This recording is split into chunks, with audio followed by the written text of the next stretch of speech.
everybody. I just want to make sure that this is actually going live. But today we're going to be talking about mission partners.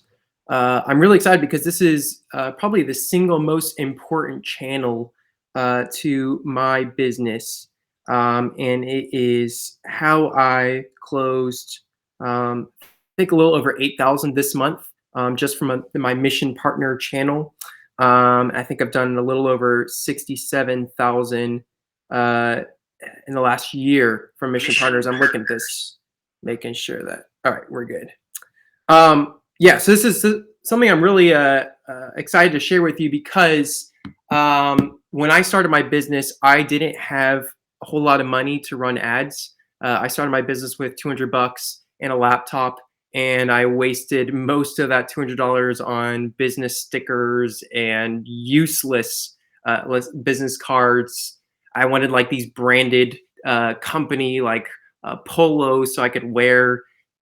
I don't know why. I really didn't know what I was doing, so I didn't really have um, money to spend on ads, and I also didn't have a large audience. I didn't have, as I was trying to serve entrepreneurs and business owners, I didn't have like a large audience of business owners I could just reach out to and like send an offer and say, hey, buy my stuff. I didn't have that, and so mission partners is really the way where I was able to even build a business. And now, 4 years later, it's still something that I'm using on a consistent basis, still something that's bringing in consistent revenue for me. And also, it just really aligns with my beliefs of having an abundance mindset rather than a scarcity mindset, of believing that there is other people out there. I actually want to show you a couple slides that kind of illustrate this point. But there's other businesses out there who are aligned with your mission. You're not the only person who has your mission to help and love and serve people in your industry. There are several other businesses out there who are trying to do the same thing. And it's really cool when you can partner with those people and understand. Well, before I share too much, let me just share my screen now and give you an idea of what I'm talking about. Um, yeah, so what I was talking about before is what happens a lot of times. I see this over and over again is this idea that you are protecting your mission. And bear with me on this is a Canva graphic I made, and the more I look at it, the more I'm like, oof, that's rough. But I think a lot of people are operating from this standpoint that you have to protect your mission at all costs, and it's your mission and you own it, and nobody else can creep their way in, and so you have to keep your competitors at bay. And in reality, what I'm trying to do and what I have done for the last couple of years is starting to operate from this framework, understanding that my mission actually overlaps with other what people would call competitors in my industry. There's actually other people out there who have a genuine care for the same people that I do.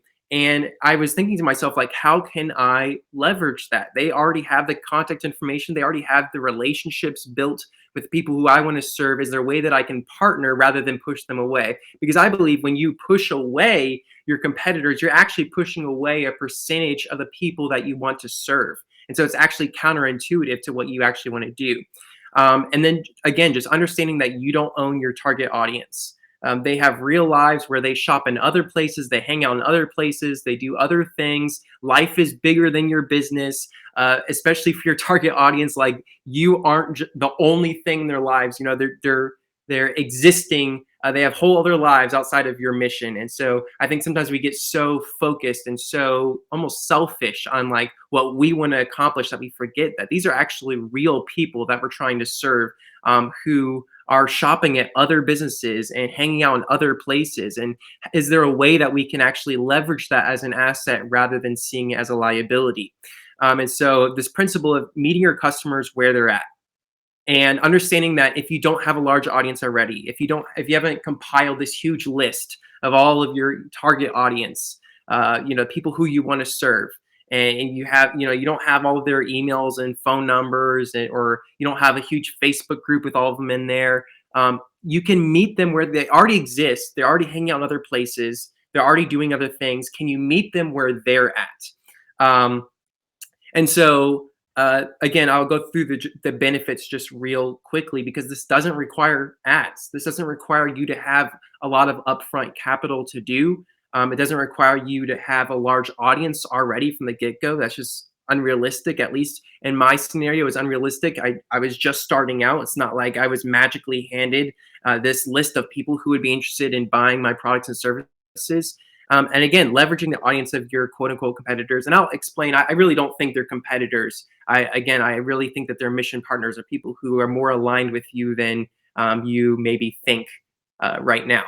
So again, operating from this framework. So here's how to do it. How to build an audience without ads or spam. So it's a really simple process, really simple framework. It's just 3 steps. First step is finding partners. Second step is creating a value proposition. And the third step is reaching out. This is super basic, super simple. We're just going to dive right into the first step of finding partners. So remember this key truth. Your target audience is shopping at other places, hanging out in other spaces. And I want you to think about when you're thinking of potential mission partners, be thinking about not people who are offering the same products and services as you, but think about who are the other people, the other businesses, the other entrepreneurs who are serving the same target audience. And there's a difference there because they might be serving the same target audience as you, but maybe not offering the same products and services. And that actually could be complementary to what you're doing.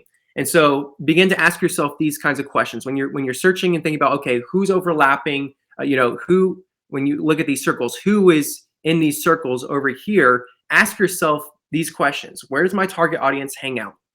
Who do they follow? What do they listen to? And as you're asking yourselves these questions, you're going to understand and quickly realize how important customer research is, right? In order for you to answer these questions, you have to know a lot about the people you're trying to serve. And that's for a different video at a different time. There's a lot of resources and helpful information I have for you on customer research and how to do that and how to know the answer to these questions. But once you really identify who your target audience is, then you can look across your shoulder, see other businesses who are serving the same target audience. I'm just trying to tell you that it requires you to know who your target audience is in order for you to find mission partners because the mission partners are serving the same people. And so you're asking, what do they watch? What do they buy? Who do they come in contact with? Just asking yourself all these questions. And there's a lot of ways of doing this. Again, I'm so tempted to go like a deep dive right now into how to do all of that. But basically, it's just asking your target audience where they go, what they do, what they buy, where they shop, where they hang out. There's a lot of different ways to ask them and to collect that information. But once you do that, then you start to ask yourself, okay, who owns that space where they hang out, right? What's the business that owns that little hangout spot downtown? Who are they following? What's that speaker's name? Who is that author? Who is that person that they're listening to? Who is selling to them? What products? Who's making those products that your target audience is buying?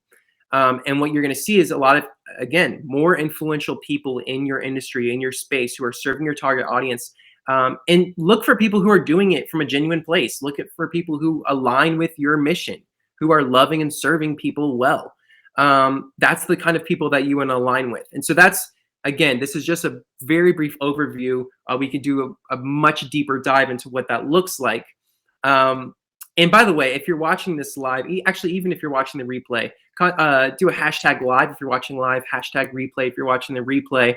But also comment who your business serves. And I'll try to give you a more practical example of what this could look like, what a mission partner could look like for your business. So if you just comment maybe what your mission is or what you do, if you haven't really refined that yet, just in some shape or form, let me know what you do. And that way I can kind of give you an idea, point in the right direction for what a mission partner would look like for your business. So go ahead and do that. Again, if you're watching live or replay, I'll be willing to go back and go ahead and do that for you guys. And so that's the first step, is finding your mission partners, finding people who are aligned with your mission, not necessarily offering the same products and services, but serving the same people. And then the next step is your value proposition. And I just want to remind you that every business is trying to do the same thing. Everyone wants to serve their audience and everyone wants to make money, right? And so your mission partners are no different.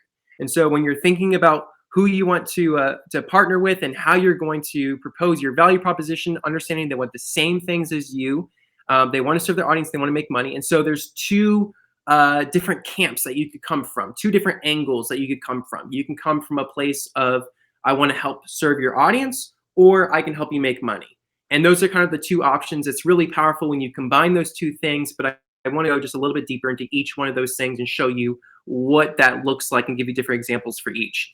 So when you come from the content-based proposition, that's number one right here. That is when you're trying to help your mission partner serve their audience. And I see this, a great example of this is in Facebook groups. You see Facebook group admins, they've built this, this group, and their goal is the same goal that I have, the same goal that you have, is they want to provide valuable information. They want to build lead magnets. They want to create free resources. They want to, again, just serve their audience the best way that they can. And so a great way for you to do that is to offer to post valuable information inside of a Facebook group. And some Facebook groups, they're just going to allow you to do it. Like, you'll even need to ask. Like, if you want to build a mission partner, sometimes you can just show the value first. Just show up and provide value in a Facebook group that has your target audience.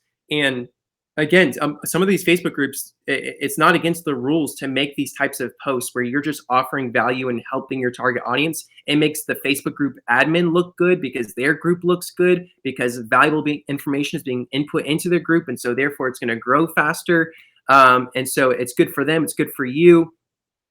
Because more people are going to be more familiar with your name. You're going to be able to have conversations with your target audience. You're going to be able to understand more and more the answers to these types of questions. There's just a lot of benefits that come from that.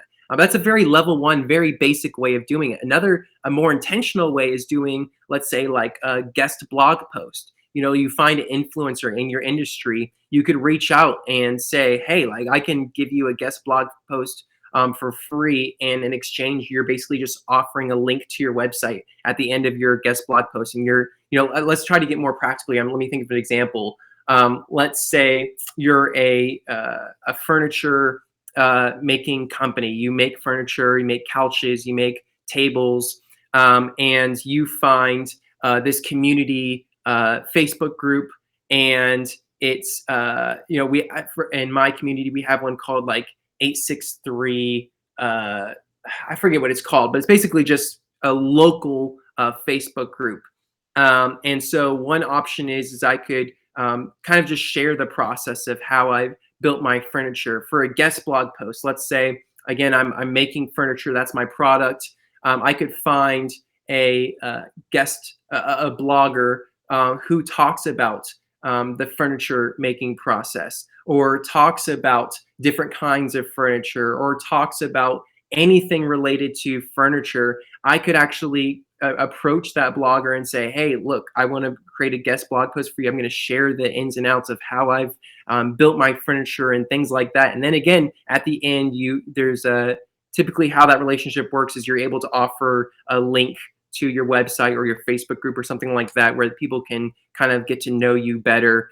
And there maybe even come sales from that, which is great. And the next thing is like a podcast guest. If you're an expert in a certain area, you can share your expertise. And again, it makes the podcast owner look great because they are bringing on someone who understands a topic that they want to share about. And you can just approach them and make that relationship. And I'll show you how to do that, how to actually reach out. But again, just want to give you some different examples of how to do content-based value proposition. You're just offering to exchange information with their target audience, and offering something that'll be valuable to them, which then, of course, is valuable to the person who owns that space. And then the next is the money-based value. And so there's several different ways of doing this. Hey, Google, turn off the alarm. Set an alarm to make reservations for dinner tonight. Going back to money-based value. So there's a couple different ways of doing this. What I've done is I have gone to successful students of mine, other entrepreneurs who have gone through my courses and gone through my consulting, and I've said, hey, you know how valuable this is. You've been through my material. It's changed your business. It's improved your life. would you be willing to tell other people that you think that this would be able to help in exchange for a percentage of that sale of any sales that come from that? And that's typically called an affiliate deal. And I've done that with at least over 100 different businesses. I haven't really kept track of that. I could go and look at that number, but I just haven't. Anyway, so there's just a lot of opportunities when it comes to once you're already having customers come in that you can do that affiliate type deal. Another one is wholesale. And this one is very lucrative because you're actually making the sale at that point of contact with that mission partner. You can actually sell several of your products all at once to your mission partner and give them permission to resell your products and services. And so your actual customer then becomes your mission partner. And I've actually done a deal like that was very lucrative for one of my businesses. And it was a course and a software mixed together, and they bought it at wholesale. They bought it was over 100 accounts, and so they were able to go and then resell it. And I gave them a discount, a wholesale discount, because that covered all of my marketing. I didn't have to go and find 100 new people. This was basically just dropped into my lap, added to my bottom line, and so it is more valuable. And so I was willing to accept less than what I would charge a different customer who I had to go and reach out to and find and walk them through the sales process and all of that. The other is the commission, and it's very similar to the affiliate, where the affiliate is sometimes you're going to give them different resources, you're going to give them different lead magnets, and it may turn into a sale, it may not. At the end of the day, you're getting a lot of awareness, and you're doing more of the closing yourself. And so your affiliate spreads the word, but they're still going to book a call with you, and they're still going to ask you questions, and you're going to walk them through the sales process. Commission is more in the laps of the person who's making the sale on your behalf. And so you're actually only giving a commission when they make a sale. And so maybe they're a little bit more invested. Maybe you're giving a higher percentage. Maybe it's 20% now instead of 15, or 25% instead of 20, because it's more involved on the mission partner's perspective. And so that's just a few different ways to do money-based value proposition. And the last step is to reach out. And reaching out, I think so many people try to make this so complicated when it really doesn't need to be that complicated. It's literally all you have to do is just tell them what your mission is, and they should be able to see how that aligns with their mission. They should be able to see that it aligns with you're serving the same people that they are. And then you tell them what you can offer. You can offer your content. You can help them serve their customers, or you can offer them money in exchange for getting access to their audience. And then ask for a phone call. And every single time that I've had a phone call, I have a much higher closing rate on mission partners. I have just a way higher success rate of building an actual relationship, because you want it to be in a relationship. You don't want it to be purely transactional, because you want to lay down a foundation of relationship really in all of your business relationships, but most importantly with your mission partners, because these are partnerships that can last for years and years and bring you a huge portion of sales. And so it's worth that phone call. And sometimes it's not even, you can be flexible with this. Maybe there's several different ways. Maybe as you're looking through this list, you're like, oh, I could do 2 or 3 of these, or I could combine 1 or 2 of these, and maybe you're flexible on that. Maybe you just go to your mission partners and you say, hey guys, like, I don't know if this would be helpful. I'm not sure if, how this exactly would work, but would you just be interested in a phone call and seeing how maybe we could partner together, see if there's any synergy there. I don't do sales calls anymore. I don't spend time just, randomly going on calls with people just for the sake of going on calls with people. But with mission partners, that's the only thing I get on calls for nowadays. It is so lucrative. It's so worth your time to build relationships with people who are in your industry, especially people who have been there longer than you, who understand your target audience. There's just so much that you can learn from other people who are serving your target audience, and so much that you can offer as well. There's so much synergy already there if you're willing to lay aside your pride and this idea that it's all about you and you got to keep everybody out. I think the more open-handed you are, the more passionate you are about what you're doing, the more excited you are to bring other people into your mission and to allow them to be part of the process and allow them to be part of the journey. It's a beautiful thing. That's all I've got for this video. I hope it was helpful for you. Again, if you're watching live, do a hashtag live. If you're watching replay, hashtag replay. And then also drop what you guys do. And I will be happy to follow up with you and point you in the right direction, give you a couple ideas for different mission partners for your industry. I'll just be brainstorming off the top of my head. You don't have to do that. You're free to come up with your own answers to these questions that I have listed here. But yeah, that's all I got for this video. Thanks so much for watching. Have a great rest of your day, and bye for now.